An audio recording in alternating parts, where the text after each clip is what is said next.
महाराज परीक्षित श्रद्धापूर्वक सुखदेव गोस्वामी से प्रश्न कर रहे हैं। हे मुनिवर, राजा प्रियव्रत जैसे आत्मज्ञानी भक्त पुनः सांसारिक जीवन में कैसे लौट आए?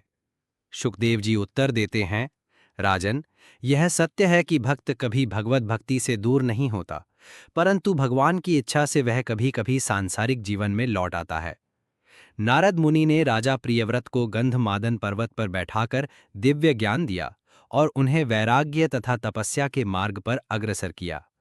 राजा प्रियव्रत तपस्या में लीन थे।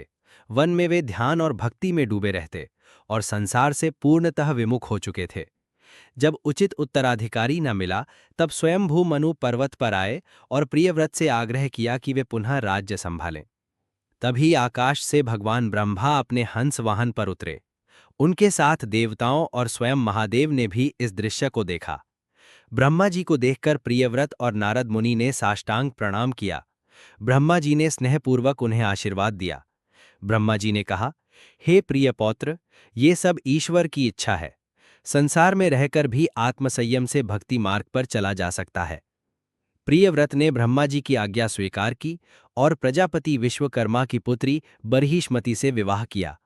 राजा प्रियव्रत ने 1 करोड़ वर्षों तक धर्मपूर्वक और सुखपूर्वक राज्य किया। उनकी प्रजा अत्यंत प्रसन्न और समृद्ध थी। एक दिन सूर्य की गति से विचलित होकर प्रियव्रत अग्निज्वलित रथ पर सवार होकर सूर्य का पीछा करने लगे।